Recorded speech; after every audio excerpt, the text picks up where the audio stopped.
Assalamualaikum warahmatullahi wabarakatuh. Halo semuanya, jumpa lagi dengan saya, Kang Restu. Apa kabar semuanya? Semoga kalian selalu sehat, baik dan tentunya dimudahkan segala urusannya oleh Tuhan Yang Maha Esa. Amin amin ya rabbal alamin. Seperti biasa, kali ini saya akan menceritakan sebuah kisah horor. Dan sebelum masuk ke ceritanya, bagi kalian yang belum subscribe, jangan lupa klik tombol subscribe-nya. Klik lonceng notifikasinya serta like video ini agar kalian tidak ketinggalan cerita-cerita menarik dari channel ini. Oke, terima kasih. Dan langsung saja tanpa berlama-lama lagi. Bagaimana kisahnya? Ini dia ceritanya. Kos-kosan tua itu berdiri di pinggir kota, dikelilingi oleh pepohonan yang sudah jarang dirawat dan jalanan yang mulai rapuh. Bangunannya agak gelap meskipun masih berdiri kokoh. Pintu masuk yang usang dan tangga kayu yang berderit setiap kali diinjak membuat kesan pertama bagi siapa saja yang melangkah masuk, seolah memasuki dunia yang berbeda, dunia yang penuh dengan rahasia. Jalu, Andi, dan Sopian serta Faruk baru saja pindah ke kos tersebut. Mereka berempat baru pertama kali mencari tempat tinggal setelah memutuskan untuk merantau ke kota demi mencari pekerjaan. Semua orang tahu bahwa biaya hidup di kota besar semakin tinggi, tetapi mereka tidak punya banyak pilihan selain mencari tempat yang terjangkau. Setelah mencari-cari di beberapa tempat, akhirnya mereka menemukan kos ini. Meski bangunannya sudah tua, biaya sewanya sangat murah hanya sebanding dengan penghasilan harian mereka. Lagi pula mereka pun tidak memerlukan tempat tinggal mewah, yang penting ada atap untuk berteduh setelah seharian bekerja. Saat pertama kali datang, suasana kos terasa sepi. Bahkan pemiliknya buaya, tampak seperti seseorang yang jarang berinteraksi dengan penghuni kos. Wanita tua itu mengenakan pakaian sederhana, dengan wajah yang selalu tersenyum namun seolah ada sesuatu yang tak terlihat di balik senyumannya itu. Banyak yang mengatakan bahwa buaya adalah wanita yang baik hati. Tetapi ada satu hal yang tidak bisa dipungkiri. Kos ini selalu mengundang rasa penasaran. Banyak penghuni lama yang meninggalkan kos itu begitu saja, dengan alasan yang tidak pernah jelas. Kenapa mereka pergi begitu cepat ya? Padahal kan kos ini cukup murah. Tanya Andi sambil melirik ke arah teman-temannya. Jalu hanya mengangkat bahu. Ya, siapa tahu kan mungkin mereka nggak betah. Lagian, kos tua gini pasti banyak gangguannya lah. Jawabnya sambil membuka pintu kamar kecil yang baru saja mereka pilih. Namun meskipun banyak hal yang aneh dan mencurigakan tentang kos ini, mereka tetap memutuskan untuk tinggal. Bagi mereka yang penting adalah memiliki tempat untuk tinggal. Apalagi pekerjaan mereka akan dimulai besok hari. Malam pertama mereka di kos, suasana terasa sangat berbeda. Tidak ada suara riuh dari penghuni lain seperti yang mereka harapkan. Kos ini sepi, hanya ada mereka berlima dan beberapa penghuni yang jarang terlihat. Mereka memilih untuk beristirahat lebih awal karena esok hari adalah hari pertama mereka bekerja. Tapi tidak seperti yang mereka harapkan saat itu. Malam itu tidak berjalan seperti biasanya. Saat Jalu tengah berbaring di kasur, ia mendengar suara aneh. Suara langkah kaki pelan yang terdengar dari lorong. Awalnya ia mengira itu hanyalah suara angin atau penghuni kos yang berjalan. Namun suara itu terdengar semakin jelas, seolah-olah ada seseorang yang berjalan mondar-mandir di luar kamar. Hatinya mulai merasa tidak nyaman, ia pun mencoba menepis perasaan aneh itu dan memaksakan diri untuk tidur. Tapi suara-suara itu terus saja terdengar di telinganya. Beberapa saat kemudian, Jalu juga mendengar suara ketukan pelan dari arah kamar nomor 3. Kamar yang sejak awal sudah dianggap sebagai kamar terlarang di kos tersebut. Suara ketukan itu terdengar sangat jelas. Satu ketukan setelah yang lainnya, seolah ada seseorang yang ingin masuk. Jalu memutar badan mencoba tidak menghiraukannya. Namun hatinya saat itu semakin tidak tenang. Singkatnya, pada pagi harinya ia pun mengumpulkan keberanian untuk bertanya kepada Faruk yang tidur tepat di sebelahnya. Ruk, lo denger gak semalam? Kayaknya ada suara deh dari kamar nomor 3. Tanya Jalu dengan suara pelan. Faruk menggeleng. Masa sih? Gue kok gak denger apa-apa? Mungkin itu cuma suara angin atau apalah. Lo ini terlalu banyak mikir lu. Jawab Faruk sambil membuka matanya. Meski begitu ada sedikit keraguan di mata Jalu. Suara itu terasa nyata seperti ada yang sengaja mengetuk pintu kamar nomor 3. Tapi Jalu memutuskan untuk tidak mempermasalahkannya lebih lanjut saat itu. Hari itu berjalan biasa saja, mereka pergi bekerja dengan semangat. Dan malamnya ketika kembali ke kosan, mereka berkumpul di ruang tamu untuk berbincang-bincang santai. Kos yang sepi itu mulai terasa lebih akrab saat itu. Meskipun tetap saja ada rasa canggung di antara mereka. Suasana malam itu terasa agak lebih hangat. Meskipun masih ada kekhawatiran yang mengendap di hati Jalu saat itu. Saat mereka sedang duduk bersama, Faruk tiba-tiba membuka pembicaraan. Wajahnya terlihat serius berbeda dengan sikapnya yang biasanya ceria. Lo tau kan, kos ini bukan sembarang tempat. Gue kemarin-kemarin denger cerita dari penghuni lama. Ada yang bilang kamar nomor 3 itu dihantui oleh arwah seorang wanita. Ucap Faruk tiba-tiba dengan suara pelan tapi jelas. Sopian yang mendengar itu pun tertawa terbahak-bahak. Aduh. Itu kan cuma mitos. Kos-kosan tua emang sering dikaitkan dengan hal kayak gitu. Sudah, jangan dengerin cerita-cerita serem gitu. Nanti malah takut loh. Jalu menatap Faruk dengan serius. Serius lo, Ruk? Gue juga udah mulai ngerasain hal-hal aneh sejak tadi malam. Kayaknya emang ada sesuatu deh di kamar nomor 3 itu. Faruk mengangguk perlahan.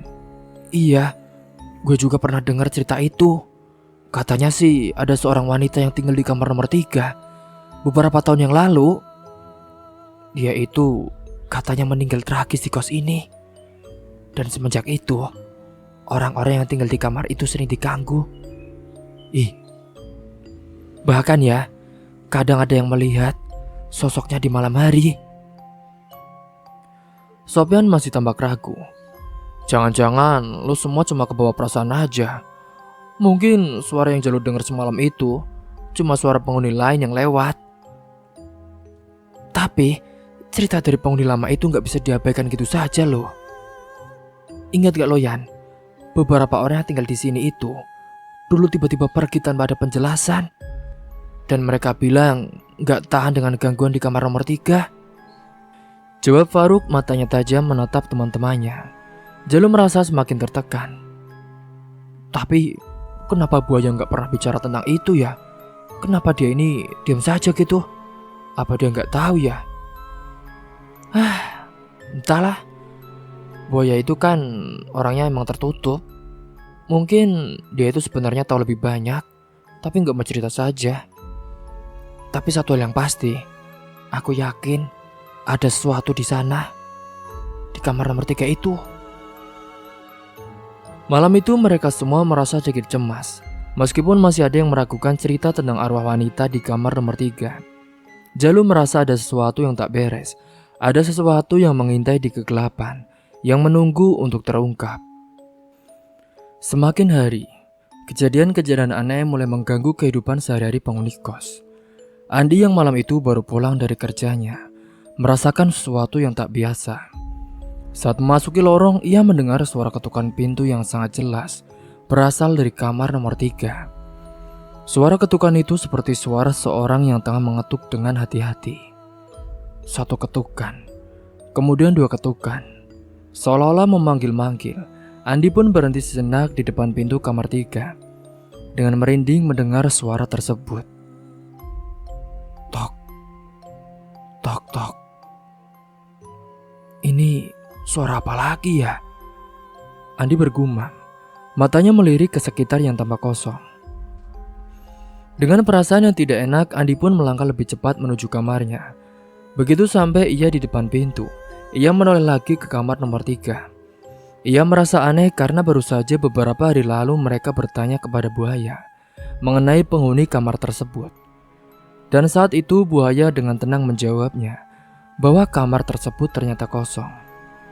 Tapi suara ketukan itu terdengar begitu jelas, seakan-akan ada seseorang di dalamnya. Andi memutuskan untuk tidak menghiraukannya, tapi malam itu dia pun tidurnya terganggu oleh perasaan cemas yang terus menghantui sosok itu. Pada keesokan paginya, ia pun menceritakan kejadian tersebut kepada Jalu dan juga Sopian. Suaranya jelas banget loh. Ketukan pintu dari nomor 3. Benar-benar serem. Cerita Andi kepada teman-temannya saat mereka sedang sarapan. Emangnya lo yakin itu suara ketukan? Jangan-jangan cuma suara dari kamar sebelah atau angin? Jawab Jalu mencoba menenangkan Andi. Tapi meskipun dia mengatakan seperti itu, dia juga sebenarnya cemas dengan mulai merayapi dirinya juga. Sopian yang duduk di sebelah Andi pun menyahut. Gue juga udah mulai merasakan hal aneh nih. Malam kemarin, setelah gue ke kamar mandi, gue ini merasa seperti ada yang mengawasi dari balik jendela kamar loh. Padahal waktu itu kan gue ngeliat keluar, gak ada siapa-siapa. Jalu yang merasa khawatir menatap kedua temannya. Udah deh, kita coba gak mikirin hal kayak gitu lagi. Nanti kita malah makin parno lagi. Iya ya, betul. Udah, kita makan aja yuk, lanjutin. Namun meskipun berusaha berpikir rasional, Jalu sendiri mulai merasakan hal yang tak biasa. Malam itu saat ia mengantar Sopian yang akan masuk ke kamarnya, hawa dingin pun tiba-tiba datang begitu saja. Jalu merasa tubuhnya merinding, seolah-olah ada sesuatu yang mengikutinya. Lo ngerasain gak, Sob? Sopian hanya mengangguk dengan tubuhnya menggigil. Iya, aneh banget ya. Gue juga merasa ada yang gak beres nih. Malam itu rasa takut mereka semakin menguat. Setiap kali mereka melewati lorong menuju kamar masing-masing, ada perasaan cemas yang terus mengganggu. Tidak ada yang berani tidur dengan tenang. Semuanya terjaga sepanjang malam, merasa seolah ada mata-mata yang mengawasinya. Faruk yang selama ini lebih santai mulai merasa jengkel dengan ketakutan yang menghantui teman-temannya. Ia ini ingin tahu lebih dalam tentang apa yang sebenarnya terjadi di kos ini. Keingintahuannya semakin besar setelah beberapa kali mendengar cerita aneh yang beredar di sekitar kos. Suatu sore saat Faruk baru pulang dari kerja dan berjalan menuju kos-kosan, ia tak sengaja bertemu dengan Pak Ramli, tetangga kos yang sering melihat buaya dan selalu ramah menyapa para penghuni kos. Pak Ramli sedang duduk di depan rumahnya terlihat tengah menikmati sore yang tenang. Pak Ramli, sapa Faruk dengan antusias, mendekati pria parubaya itu. Apa kabar, Pak? Faruk, baik-baik saja nak. Baru pulang kerja? Tanya Pak Ramli dengan ramah. Iya Pak. Gini Pak, aku mau ngobrol sebentar sedikit nih. Aku dengar-dengar ada cerita aneh tentang kos ini Pak, terutama kamar nomor 3. Bapak tahu ceritanya nggak Pak? Kalau tahu, bisa ceritain nggak? Tanya Faruk sambil duduk di sebelah Pak Ramli. Pak Ramli menoleh ke Faruk dengan tatapan tajam, seolah merenung sejenak lalu ia menghela nafas dengan panjang. Jadi kalian baru dengar ya? Sebenarnya sudah lama sekali cerita ini beredar di kalangan penghuni lama. Kamar nomor 3 itu memang punya sejarah yang kelam. Faruk menatap Pak Ramli dengan serius. Maksudnya Pak, sejarah kelam apa ya Pak? Jadi begini ceritanya nak. Kamar nomor 3 itu dulu dihuni oleh seorang wanita muda bernama Hayati. Wanita itu sangat baik hati, tapi sayangnya dia menemui ajal dengan cara yang sangat tragis. Faruk semakin tertarik dan bertanya lebih lanjut. Emangnya kenapa ya Pak? Apa yang terjadi pada Hayati? Pak Ramli menatap Faruk dengan mata yang penuh penyesalan.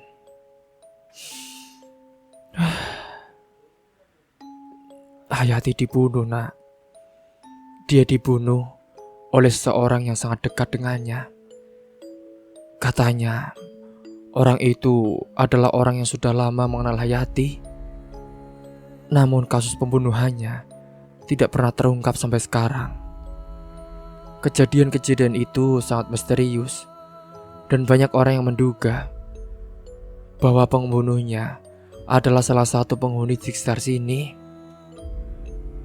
Setelah kejadian itu, ada kabar yang mengatakan kalau arwah Hayati mulai gentayangan di kamar nomor 3. Faruk terdiam sejenak, mencerna semua yang didengarnya.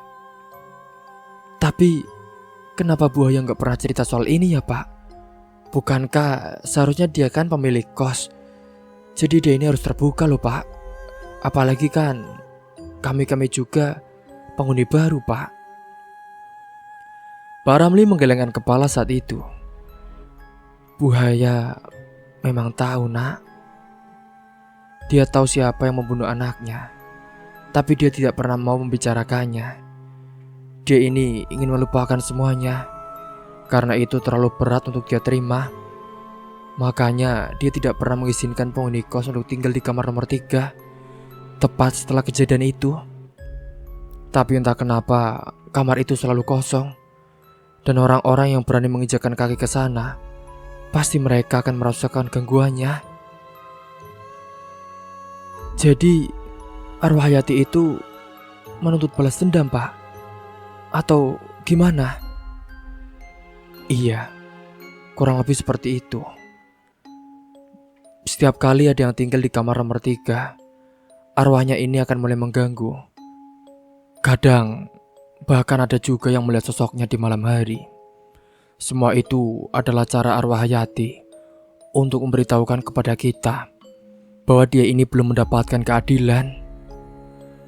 Faruk merasa cemas dan juga takut, tetapi dia juga merasa semakin penasaran.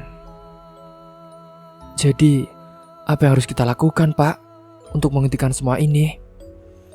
Pak Ramli menatap Faruk dengan serius. Yang perlu dilakukan adalah mencari tahu siapa yang membunuh Hayati. Kalau kita tidak menemukan pelakunya, arwahnya tidak akan pernah tenang. Dan kos ini, khususnya nomor 3, akan terus dihantui sampai keadilan ditegakkan. Faruk mengangguk pelan, merasa beban berat di pundaknya. Kalau gitu, terima kasih ya, Pak. Saya akan coba cari tahu lebih banyak. Dengan rasa takut dan penasaran yang bercampur, Faruk meninggalkan rumah Pak Ramli dan kembali ke kos-kosan. Dalam pikirannya, ia merasa semakin terobsesi untuk mengungkap misteri kamar nomor 3. Ada apa dengan arwah Hayati yang tak kunjung tenang? Apa yang harus mereka lakukan agar teror ini berhenti? Faruk tahu jawabannya ada di masa lalu, di balik kematian tragis Hayati dan juga rahasia yang tersembunyi di kos itu. Setelah mendengar penjelasan Pak Ramli, rasa penasaran Jalu dan Faruk semakin membara. Mereka merasa seolah mendapatkan petunjuk penting. Tetapi ada satu hal yang belum mereka pahami sepenuhnya. Jika arwah Hayati memang menuntut balas dendam, siapa yang harus mereka hadapi? Mengapa Buaya pemilik kos begitu menghindari topik ini? Keinginan untuk mencari tahu semakin mendalam dan kali ini mereka bertekad untuk menyelidiki lebih jauh. Sopyan, Andi, gue rasa kita harus cari tahu deh lebih banyak tentang Hayati, ujar Faruk kepada teman-temannya saat mereka berkumpul di ruang tamu setelah makan malam. Biar kita ini ngerti apa yang sebenarnya terjadi di kamar nomor 3. Andi yang sedang duduk di sofa menatap Faruk. Dia pun masih terlihat ragu. Lo yakin, Ruk? Jangan-jangan kita malah makin terjerumus ke masalah yang lebih besar. Gue gak mau gue takut, serem. Masalah yang lebih besar itu sudah ada, Andi, jawab Jalu dengan nada serius. Kita ini gak bisa lari dari kenyataan ini. Gue rasa Buaya tahu sesuatu yang lebih besar tentang kejadian ini. Mereka berdua, Jalu dan Faruk, akhirnya memutuskan untuk mencari tahu lebih banyak tentang Hayati. Pagi-pagi setelah mereka pergi bekerja, mereka berdua pun pergi ke pasar untuk bertanya lebih lanjut kepada orang-orang yang mungkin tahu tentang wanita muda itu. Di pasar mereka bertemu dengan seorang pedagang yang mengenal Buaya. Pedagang itu bernama Bu Tuti. Tampaknya lebih tahu banyak tentang keluarga Buaya. Setelah berbincang-bincang dengan ramah, Bu Tuti akhirnya membuka mulut. anaknya buaya. Hayati itu sudah lama meninggal, Nak. Dia sangat cantik dan juga baik hati. Tapi takdir berkata lain. Ujar Bu Tuti dengan suara pelan menundukkan kepala. Dia dibunuh, katanya oleh orang yang sangat dekat dengan keluarganya. Tapi siapa yang melakukannya, itu masih misteri, Nak.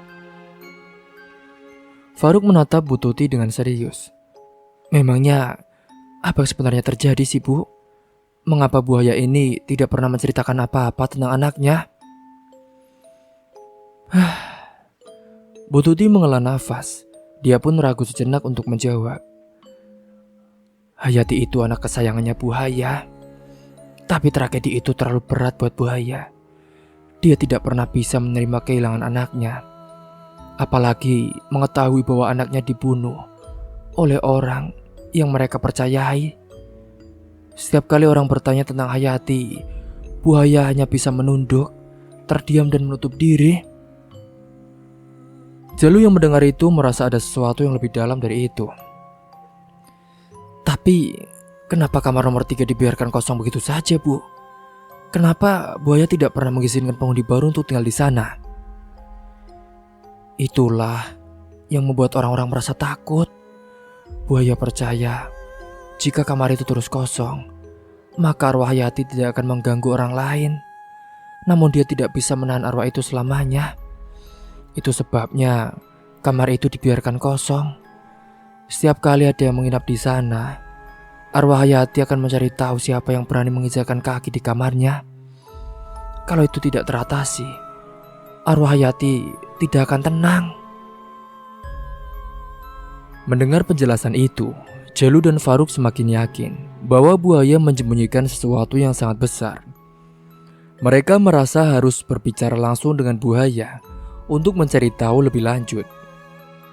Pada malam hari setelah mereka pulang dari kerja, Jalu dan Faruk berencana untuk berbicara dengan buaya. Mereka tidak tahu apa yang akan mereka hadapi, tetapi mereka ini merasa sudah waktunya untuk menggali lebih dalam kasus ini. Singkat cerita, mereka mengetuk pintu rumah buaya dengan hati yang berdebar.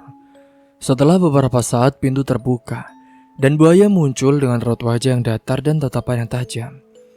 Wajahnya tampak lelah dan matanya sayu. Ada apa kalian kesini? Tanya buaya. Jalu dan Faruk saling bertukar pandang. Kemudian Jalu pun yang mulai berbicara. Buaya, sebelumnya maaf ya, Bu. Kami ingin tahu lebih banyak tentang Hayati, Bu. Kami sudah dengar dari orang-orang. Kami merasa ada sesuatu yang belum kami pahami, Bu. Dan kami perlu tahu kebenarannya. Mengapa setiap malam ini kami sering mendengar teror-teror, Bu? Kami ingin tahu apa yang sebenarnya terjadi.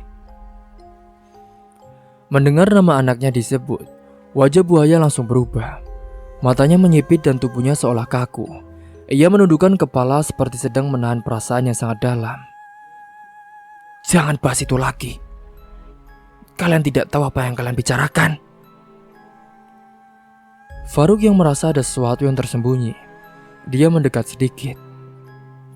Tapi Bu, kami sudah mendengar cerita dari orang-orang.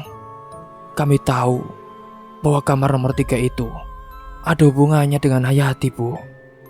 Kami ingin tahu apa yang sebenarnya terjadi. Kami mohon. Buaya menundukkan kepalanya lebih dalam, seakan menghindari tatapan mereka. Kalian tidak mengerti, Nak. Setiap kali aku mengingat Hayati, itu seperti pisau yang menusuk hatiku. Aku tidak bisa lagi mengingat kejadian itu. Jalu merasa semakin cemas dan terharu. Buaya, kalau kami tidak tahu kebenarannya, kami tidak bisa membantu ibu. Kami hanya ingin tahu, Bu, apa yang sebenarnya terjadi. Mengapa ada teror, Bu? Apa yang membuat arwah Hayati tidak tenang? Suasana di ruangan itu semakin mencekam. Buaya akhirnya mengangkat kepalanya, dan wajahnya terlihat penuh dengan kesedihan yang mendalam.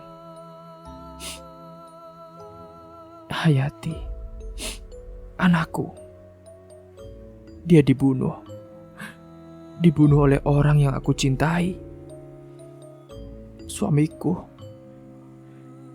Dia terjerumus ke dalam ilmu hitam. Dia mencoba menggunakan kekuatan sesatnya itu untuk memperkaya diri. Tapi semua itu gagal. Dan Hayati menjadi tumbalnya. Jalu dan Faruk terkejut mendengar pengakuan itu. Apa? Suami Buaya? Itu yang membunuh Hayati? Jadi ayahnya sendiri, Bu? Iya. Suamiku mencoba menggunakan ilmu hitam.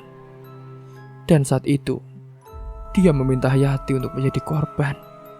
Sebagai persembahan untuk mendapatkan kekuatan. Aku tidak tahu sampai semuanya terlambat. Setelah itu, Hayati tidak pernah tenang. Setiap kali ada yang mencoba tinggal di kamar itu, dia pasti akan mengganggu. Dia ingin agar suamiku membayar atas perbuatannya.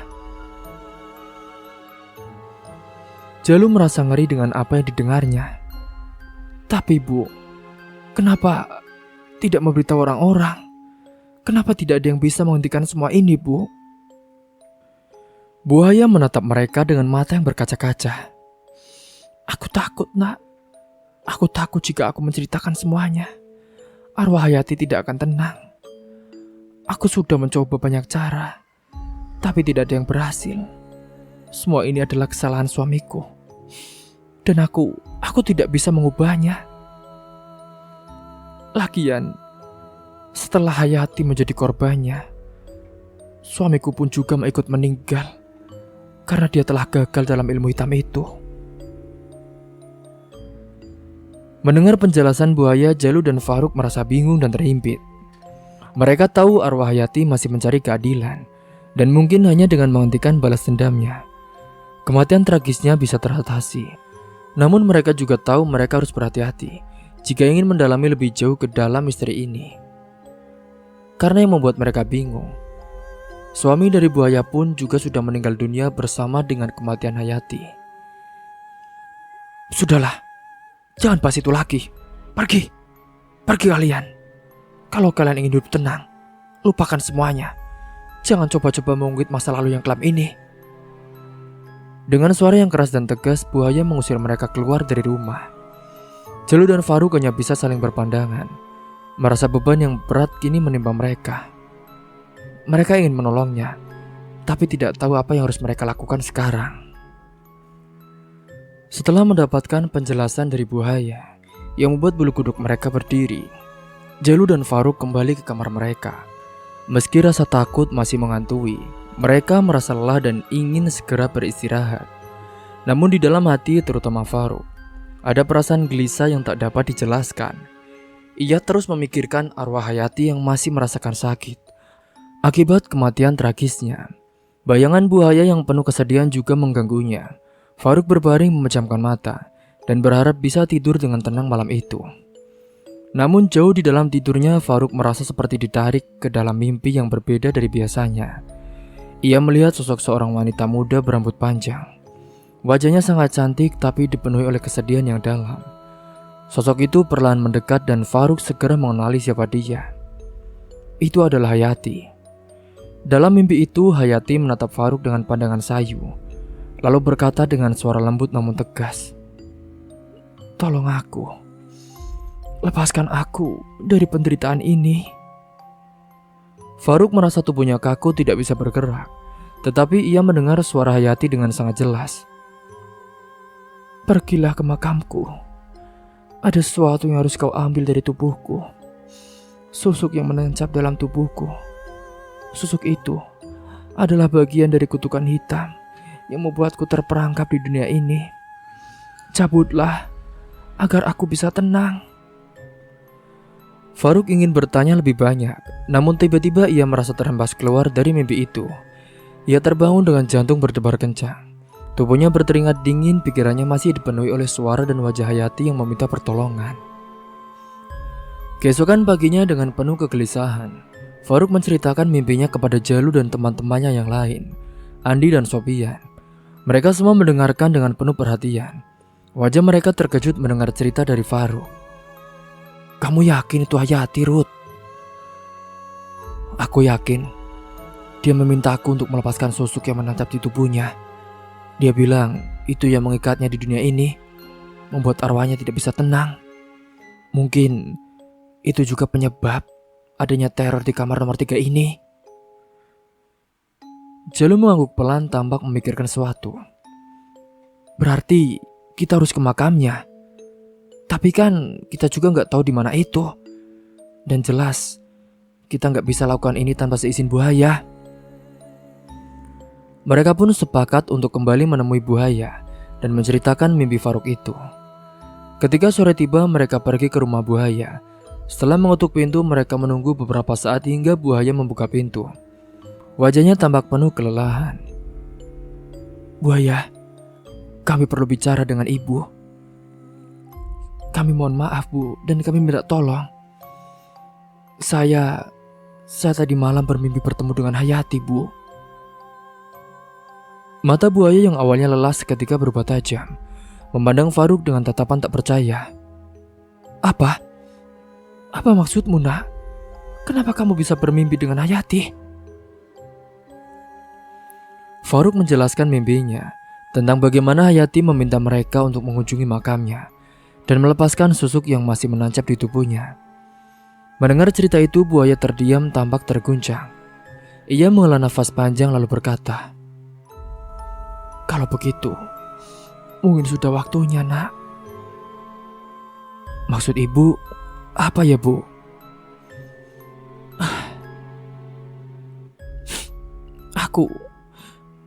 Ibu sudah lama menyimpan rahasia ini.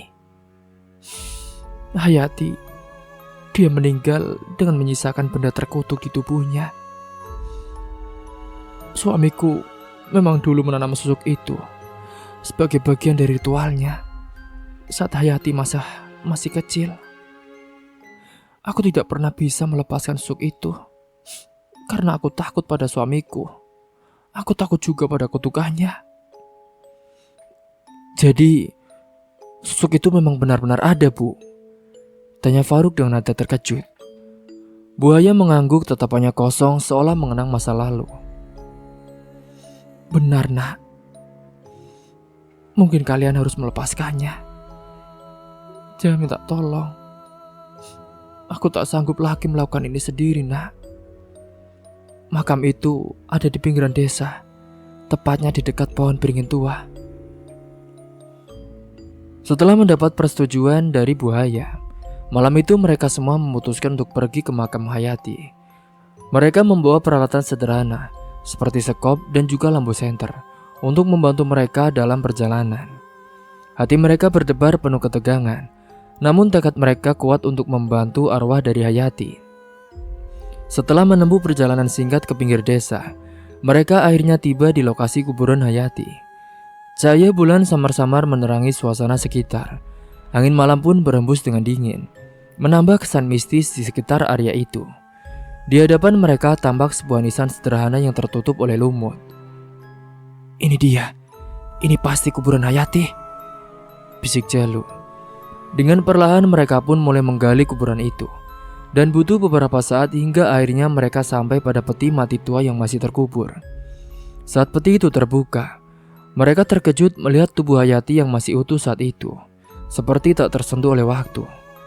Wajahnya yang cantik tampak tenang, tetapi ada aura kesedihan yang terpancar dari wajahnya. "Wah, aku tidak menyangka wajahnya masih utuh beserta tubuh-tubuhnya. Mungkin ini benar-benar kutukan ilmu hitam." Faruk yang memang memiliki keturunan orang yang memahami hal mistis, dia pun maju perlahan. Tangannya gemetar saat ia mencari tanda-tanda susuk di tubuh Hayati. Tidak butuh waktu lama hingga ia menemukan sebuah jarum kecil yang menancap di leher Hayati. "Inilah susuknya.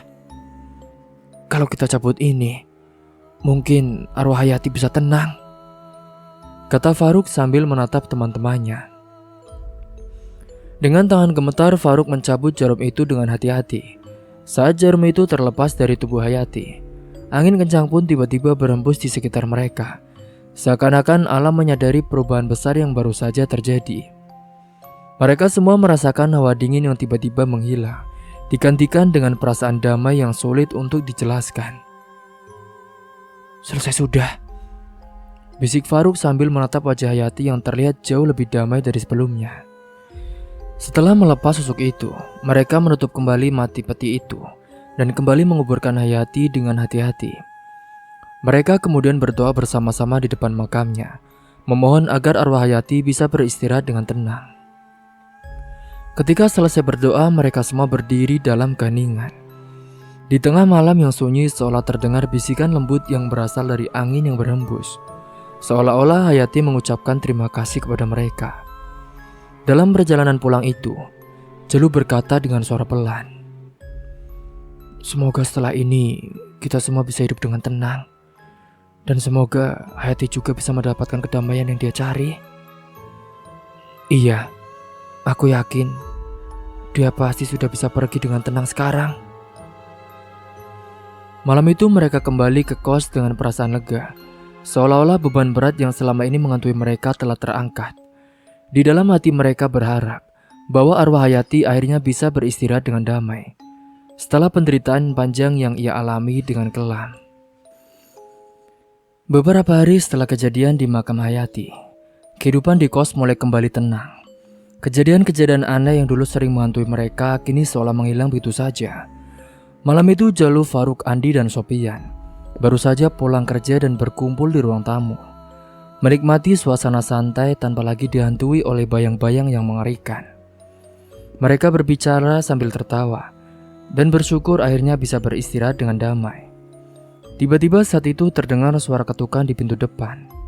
Jalu segera berdiri dan membukanya, mendapati buaya berdiri di sana dengan wajah yang tampak lebih lembut dari biasanya. Ia mengenakan pakaian sederhana, terlihat lebih tenang dan ada senyuman tipis yang menghiasi wajahnya. "Permisi anak-anak, boleh ibu bergabung sebentar?" tanyanya dengan suara lembut. "Silakan bu, sini, masuk bu." Buaya masuk dan duduk bersama mereka. Ia tampak tersenyum, namun di balik senyum itu ada ekspresi haru yang membuat suasana terasa hangat dan juga penuh emosi. "Ibu mau mengucapkan terima kasih sebesar-besarnya pada kalian, karena kalian sudah bantu Hayati, anak ibu, untuk bisa pergi dengan tenang."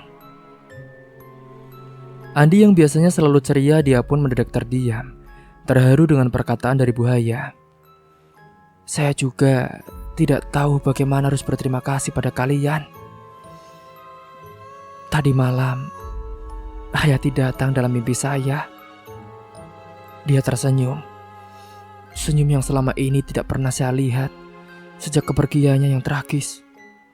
Senyum yang indah dan juga penuh kedamaian. Jalu mengangguk perlahan, terharu mendengar cerita dari buaya. "Berarti sekarang dia sudah tenang ya bu?" "Iya nak, dia bilang dia sudah bebas dari semua yang mengikatnya di dunia ini. Dan dia sempat berbisik pada ibu. Dia bilang, 'Ibu, aku tidak lagi menyimpan dendam pada ayah. Biarlah semuanya berlalu. Yang penting sekarang aku sudah bahagia di alam sini, Bu.'" Air mata buaya mulai mengalir perlahan, namun senyumnya tetap mengembang. Ia melanjutkan dengan suara yang bergetar. "Saya pun hanya bisa memohon kepadanya agar dia tidak menyimpan dendam. Sebesar apapun kesalahan ayahnya, sekarang yang penting adalah kedamaian Hayati." Dia mengangguk pelan lalu menghilang, seolah-olah dia ini benar-benar berpamitan. Faruk yang mendengar cerita ini pun ikut terharu, menundukkan kepalanya untuk menyembunyikan mata yang berkaca-kaca. Mereka semua terdiam sejenak, larut dalam suasana yang penuh keharuan yang tak bisa diungkapkan dengan kata-kata. Dalam hati mereka merasa lega dan juga bersyukur karena bisa membantu arwah Hayati menemukan kedamaian yang selama ini dia cari. Buaya menghela nafas panjang seolah-olah seluruh beban yang ia pikul selama bertahun-tahun telah lepas dari pundaknya. Mulai sekarang, kamar nomor 3 itu akan saya kosongkan untuk selamanya. Saya tidak ingin ada yang menempati kamar itu lagi. Biarlah kamar itu menjadi kenang-kenangan. Karena kamar itu menjadi saksi bisu tragedi yang menimpa keluarga saya. Biarlah kamar itu kosong sebagai bentuk penghormatan pada arwah Hayati, anak tunggalku satu-satunya.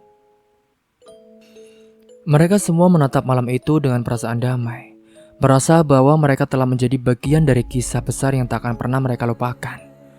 Mulai hari itu mereka pun menjalani kehidupan di kos itu dengan tenang, tanpa lagi merasa takut atau dihantui oleh bayangan masa lalu. Buaya pun juga tampak lebih ramah dan sering tersenyum setiap kali bertemu mereka, seolah-olah hatinya telah terbebas dari beban yang selama ini ia pikul. Hari-hari berlalu dan kehidupan mereka di kos kembali normal. Namun sekali di malam-malam tertentu, ketika angin berembus kencang, mereka seakan bisa merasakan kehadiran lembut yang melintas di sekitar mereka. Bukan lagi sebagai sosok yang mengganggu, tetapi sebagai sosok yang damai, yang sudah menemukan jalan pulang menuju kedamaian. Semoga kita semua bisa mengambil hikmah dan pelajaran dari kisah ini. Mungkin itu saja yang dapat saya sampaikan. Kurang lebihnya mohon maaf apabila ada salah kata ataupun ucapan yang kurang berkenan bagi kalian semua. Sampai jumpa di cerita selanjutnya. Akhir kata, wassalamualaikum warahmatullahi wabarakatuh.